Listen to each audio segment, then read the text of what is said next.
Hello beautiful soul! Welcome back to my channel. This is Mecha Amir from Japan, Kabayan. Aquarius, this reading is for you. Maraming salamat muna sa mga subscriber, new subscriber, cross-watcher, at sa mga bagong pasok dyan. Welcome na welcome kayo sa bahay ni Ate Aimee. Salamat din sa nakataba ng puso ninyong mga comments at sa mga nagpa-personal reading. Marami pong salamat. Kung gusto niyo na energy niyo lang talaga, ang gusto niyo makuha natin, all the details para sa personal reading ay nasa ibaba ng video na ito. Dito sa general reading, kunin mo lang ang sayo at itapon ang hindi naman sayo. Maaaring ito is vice versa, energy mo, energy ng person mo, o energy ng malapit sa puso mo. Nangyayari, or mangyayari pa lang. Use your own intuition, lawakan natin ang ating isipan. Ang dami kayong energy sa mundong ito, kunin mo lang talaga yung sayo.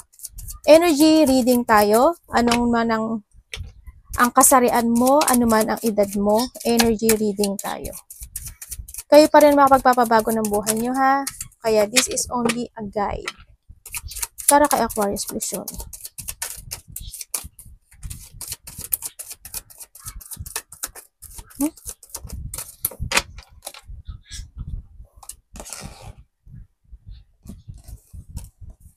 Unahin natin to.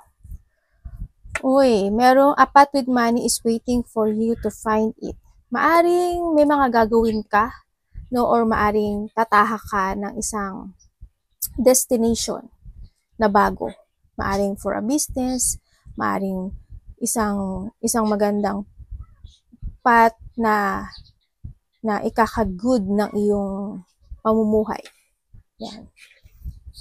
Merong mga broken wish, may mga wish na hindi talaga nag-granted, no? Kumbaga, ganun talaga, destined to yun. A journey either physical or a mental. Andito yung sitwasyon na, yes, sabi ko sa'yo, this old, apat yan, di ba? Ito rin yung journey mo. Meron kang journey na medyo magulo or mahirap. Ako na nakikita ito, or may mga iniisip ka, kasi marami siyang di ba? Kumbaga, may mga iniisip ka na bagay-bagay, na yung journey ko, ganito, ganyan, gano'n. No? Either to physical or mental kasi to. No, medyo malungkot kasi medyo dark kasi yung place niya. Kung titignan mo ito, makipot lang kasi yung daan niya. Parang nandun ka sa sitwasyon mo. Kumbaga path to, di ba? Path and path. Andun yung sitwasyon na may konting lungkot or may konting pag-iisip. Kuhanin mo lang yung sa'yo doon. O yung sitwasyon na maaaring may mga iniisip ka sa pagtatahak ng iyong mundo, journey. Caterpillar, things will not always be this way. A change is coming. Magkakaroon ng transformation sa iyo. Kumbaga, kung sa ngayon, medyo ikaw bubot. Kumbaga, maaring ikaw is makakalaya din sa isang sitwasyon mo na nahihirapan ka. Kasi 'di ba, di ba may pakpak yan. Yun. Kaya wag ka malungkot kung may mga broken wishes or hindi na-granted na isang sitwasyon. Ganun talaga. Pero, mas magiging maganda siguro yung inyong journey for a change. Short journey. May mga lungkot, maaaring dito rin si Courage kasi Courage o kayo mag-adjust sa aking English. Pobita kasi ako. May mga short journey situation ako nakita, halimbawa, lungkot man yan, o kaya mga kung sa trabaho yan, siguro hindi ka pa permanent doon, mga ganon. May mga short journey situation, any situation, but there's a short. Warning you of a problem either now or in a near future. Pinawarningan ka lang daw, paghandaan mo, no? Mukhang pinaghahandaan ka na. Mukhang there's a changes happen talaga kasi puro change yan eh. Puro change to. Well, maaaring naghahanda ka na or maghahanda ka na, mga ganyan. Or paghandaan mo na, maaaring may mga happen change talaga. Mga problema to, no? Ito hindi to siya. Maaaring ngayon or in the future also, may mga ganyan situation. Mag-ingat din kayo sa finger, no? There's something happen in the finger. Sana hindi maputol, sana hindi maipit, sana hindi mahiwa, matusok, or kung ano man, ikaw or someone into your life. Maaaring magkakaroon ng pagkikita-kita sa iba sa inyo ng family, no? May mga reunion or bonding na mga loved ones. Nakakita ko dito. Meron tayong 12, 16, 22, 73. Baka related sa iyo yung mga number na yan. Yan. Ang nakita ko sa dito, yes, stagnant ka talaga, no? Nandito siya. Ibig sabihin, may mga sitwasyon na nai-stress ka, nababothered ka, kumbaga, no? Nape-pressure ka sa nakita ko dito. Baka iba sa inyo, dahil sa kaiisip every night, maring isa yon sa nakaka-disturb sa'yo sa kaiisip. Medyo alisin mo na lang yan, no? Kung may mga pinag-iisipan ka. Yan. May mga sitwasyon na maaring inaalala mo rin dito. Mag-ingat din kayo with the headache. Maaring may mga sasakit ang ulo, palagi nananakit ang ulo. Yan, lalo na pag hindi ka nakatulog, di ba? Yan. And also, may mga pag-aalala ako na nakikita.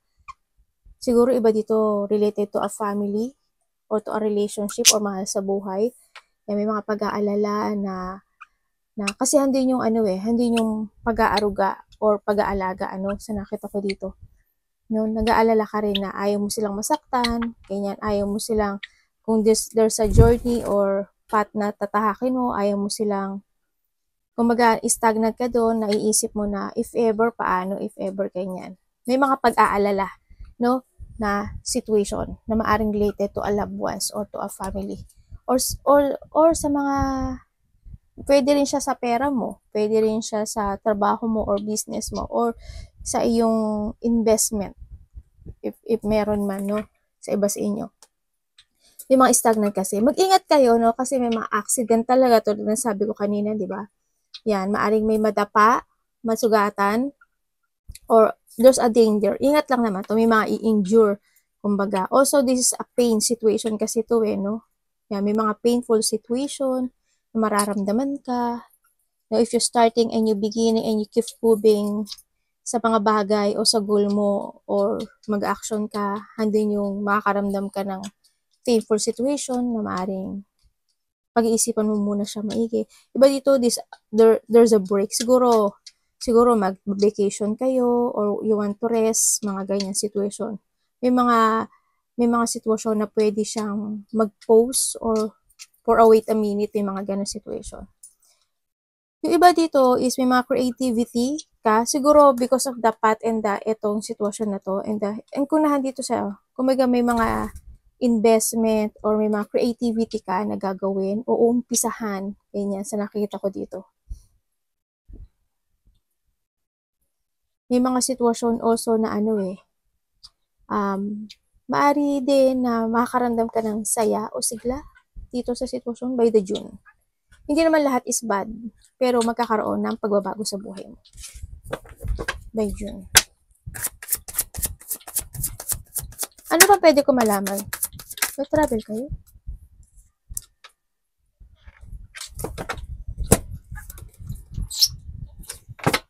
Ano po ito? Teka lang, ha? Ano ba pwede ko malaman?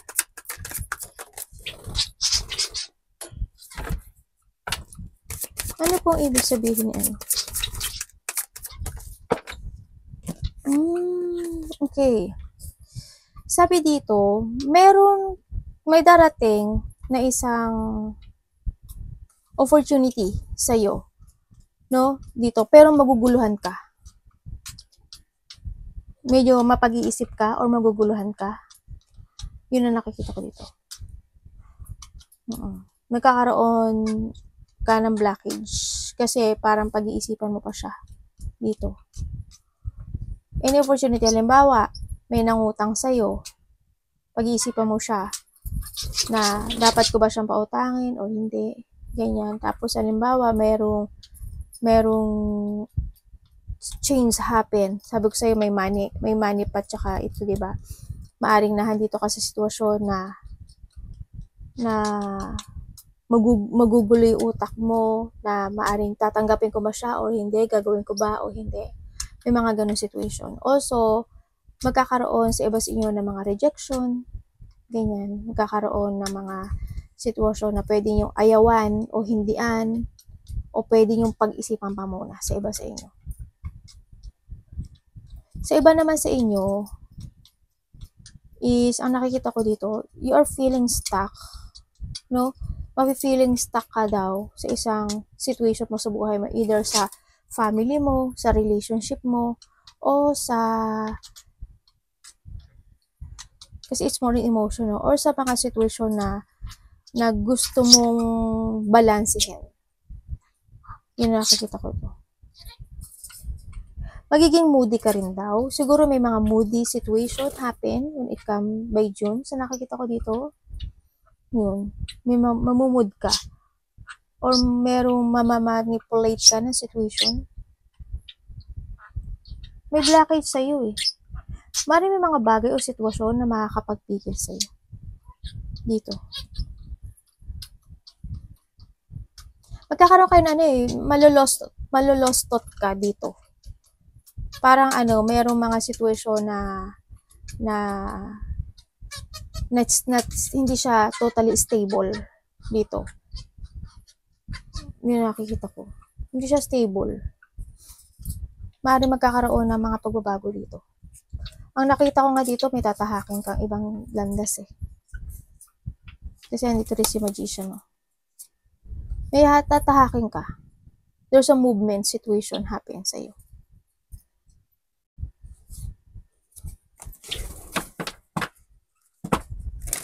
Ano pang pwede ko malaman?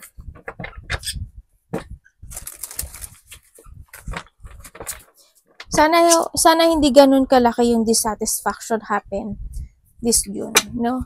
May mga ganun ako nakikita. Iba mararamdaman nyo parang naboboard na kayo, ganyan. You feeling bored. Ano pa pwede ko malaman kay Aquarius? The Fool. Meron tao dito na may tao dito na hindi siya pwedeng pagkatiwalaan o hindi siya pwedeng asahan dito. Lalo na pagdating sa pera or into relationship. Yun na nakikita ko. Hindi siya pwedeng pagkatiwalaan. Kasi parang wala siyang pakialam. Yun na nakikita ko. Either wala siya pakialam or sarili niya lang iniisip niya. Ano po yung Fool?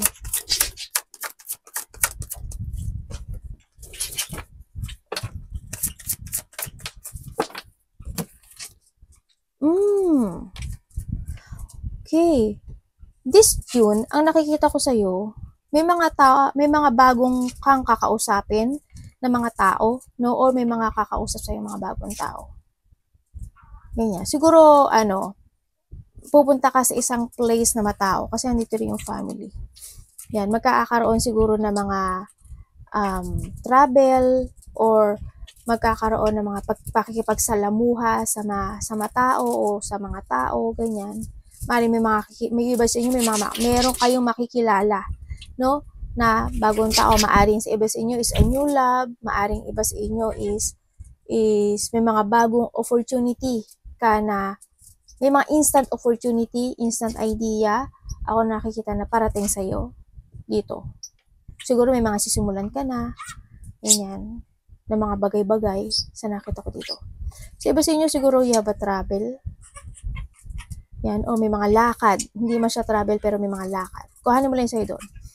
By August, ganyan. 8 days, 8 weeks, 8 months, or by August. Yung nakikita ko dito.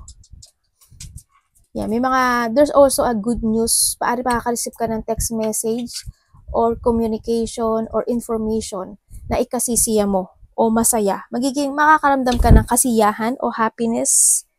Parang may dalawa pa talaga kayo ni blessing nyo si Mami, sabay. Yun, may ma-receive ka na at mafe-feel mo kasi yung happiness. Maaaring this is a good news, no? Sa iba sa inyo. There's a good news or opportunity to, ganyan. Kuhanin mo lang sa ito. May mga fulfillment, happiness, or achievement situation. Uy, congrats ah. At least may nagiging balance yung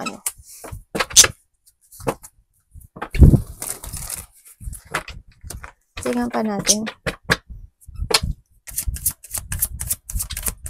If ever na magkakaroon kayo ng choices in life when it comes to love, trust your intuition, ha?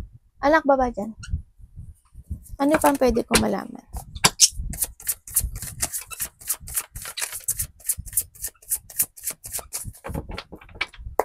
Siguro yung iba sa inyo, siguro either makaka-receive ka ng information or communication, or maaring ikaw o sa paligid mo. Siguro there's a newborn baby o may buntis. Ako nakikita. May bata. Ano po ito, universe? Para kay Aquarius. This June. Ba?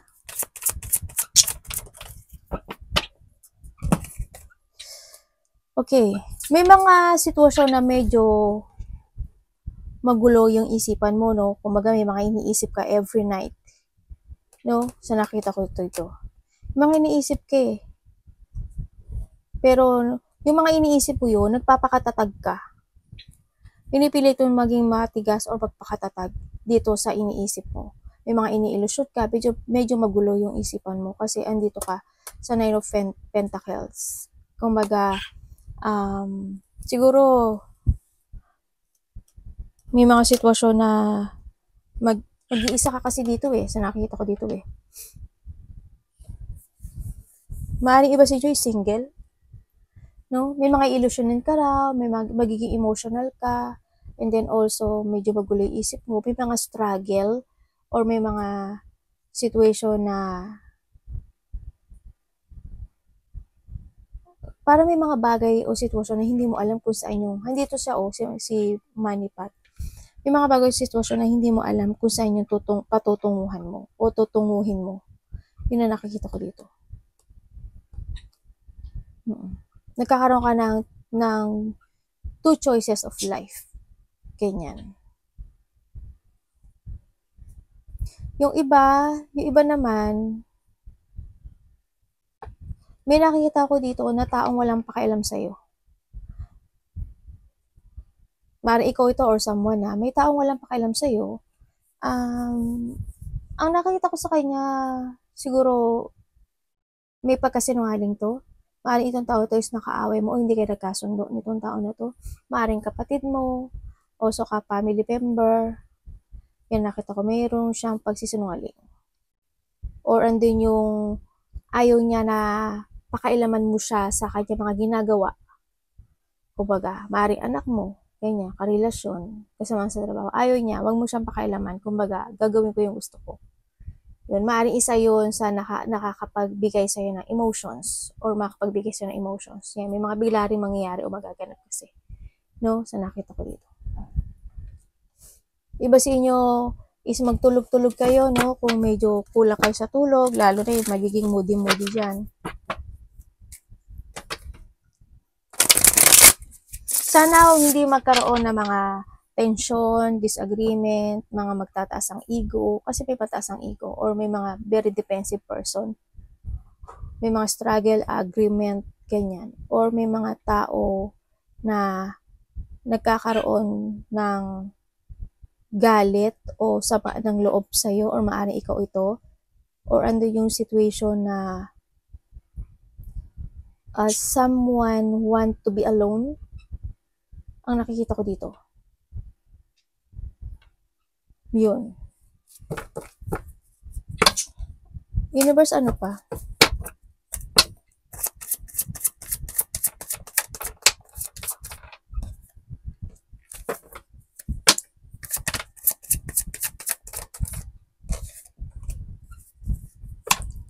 Ano po ito?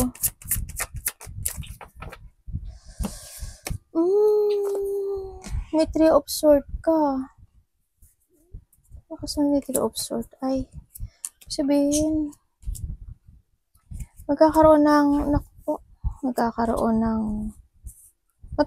separation, ano? Dito. Magkakaroon ng separation or may mga revelation situation. Ako nakikita, siguro expected and unexpected ito. No? May mga sitwasyon na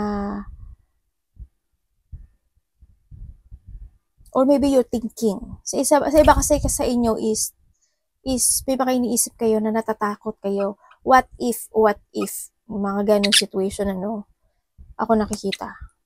What if ganito? What if ganyan? What if ganyan? May mga ganon. And also,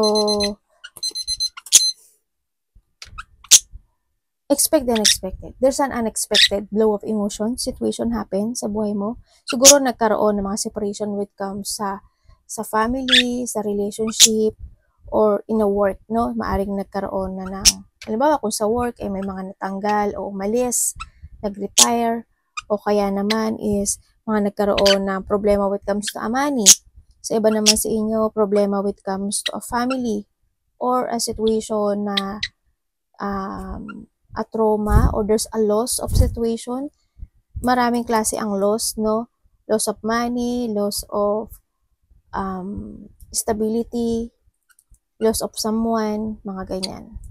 No? And also, may mga sadness, loneliness, depression, hindi pagkakaintindihan, or kuhanin mo lang yung sa'yo doon, ha?